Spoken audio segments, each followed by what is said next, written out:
Ողջույն իմ շատ սիրելի հետևորդներ, այս անգամ ուզում եմ ձեր հետ կիսվել իմ թոռնիկներիս ամեն օրվա պատրաստվող ժելեի բաղադրատոմսով։ Տեսեք ինչպիսին է ստացվում, այն շատ համեղ է, շատ օգտակար է, շատ գեղեցիկ է։ Կներկայացնեմ երկու տարբերակն էլ, ուրեմն այստեղ ունեմ և ժելե, պատրաստի շաքարավազով, համով,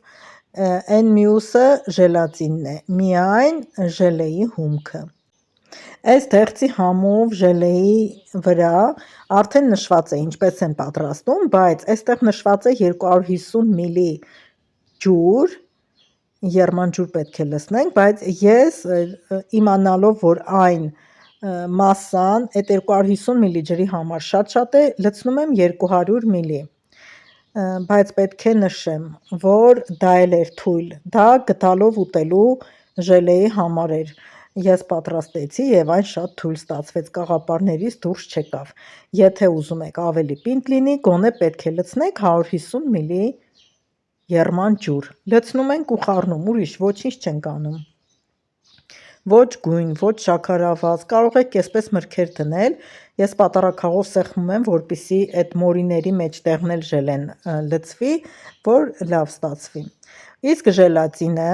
յուրաքանչյուր տուփի համար ես օգտագործում եմ 100 մլ ջուր, այստեղ 3 տուփը թրջում եմ 1 սուրճի բաժակ սառը ջրով, ընդամենը 10 րոպե հետո այն մերվում է, ժելատինը ուռչում է և յուրաքանչյուր այդ 1 տուփի համար այստեղ ավելացնում եմ 1 սուրճի բաժակ եռման ջուր և կես սուրճի բաժակ շաքարավազ, լցնում ենք, մի լավ խառնում ենք, շաքարավազը հենց խառնվում է, ավելացնում ենք արդեն ուռչած ժելատինը, սա էլ խառնում ենք, մերվում է ու կարող ենք արդեն լցնել կաղապարների մեջ։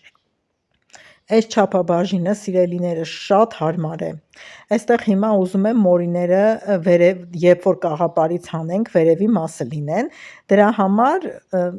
շատ քիչ պետք է լցնենք, որ մորին այնքան որ կպնի կաղապարներին ու տեղափոխում ենք սառնարան, սառնարանից երբ հանենք, արդեն մորիները տեսնենք կպած է, չի շարժվում, ահա այսպես,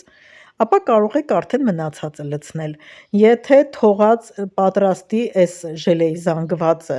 ձեր մոտ պնդացած լինի, կարող եք դնել միկրոալիքային վառարանում, մի թեթև հալվի նոր ավելացնեք։ Դե ես նախընտրեցի մի մասի վրա կեսը դեղին լինի կաղապարի մեջ, մի մասի վրա կարմիրը լինի, ներքևի մասը դեղինը լինի, մի խոսքով տարբեր ձևերով լցրեցի կաղապարների մեջ, բայց ինչպես շեշտեցի, դեղին, այսինքն դեղցի համով ժելեն կաղապարից դուրս չեկավ, սրանք շատ լավ դուրս եկան, ճիշտ է չուզեցի տաք ջրի մեջ դնեմ, որովհետև կողքի դեղինը արդեն կփչանար, ընդհանրապես չէինք կարող հանեինք, դրա համար մի թեթև կաղապարը լայնացնելով քանդեցինք, հանեցինք, այն շատ պինդ է, շատ համեղ է, տեսեք գույնը գեղեցիկ, մի խոսքով ժելեն պատրաստելուց, երբ որ օգտագործում եք ժելատինը, չպետք է եռացնեք, աշխատեք իրեն լուծել արդեն եռացած մասսայի մեջ, որպեսզի չկորցնեք օգտակար հատկությունները։ Բոլորս էլ գիտենք, որ մեր օրգանիզմին շատ կարևոր է, մանավանդ ոսկորների համար, և եթե դուք կամ ձեր երեխաները սիրում են, ապա դուք էլ մերպես ամեն օր պատրաստեք։ Հիմա նույնիսկ մենք էլ չենք պատրաստում, թոռնիկներս արդեն ամանների չափով գիտեն, թե ինչից ինչ պետք է լցնեն, իրենք պատրաստում են, տեղափոխում են սառնարանը, գալիս ասում են տատիկ դրել ենք սառնարանը, որ սառի։ Մի խոսքով այս խանութի ժելատինը այդքան էլ ինքը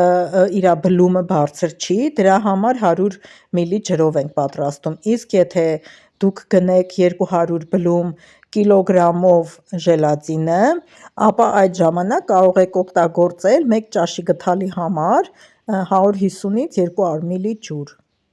Տեսանյութը դիտելուց հետո դուք էլ պատրաստեք, կոմենտի բաժնում գրեք ինչպես ստացվեց, իսկ ես գնամ նոր վլոգ նկարելու։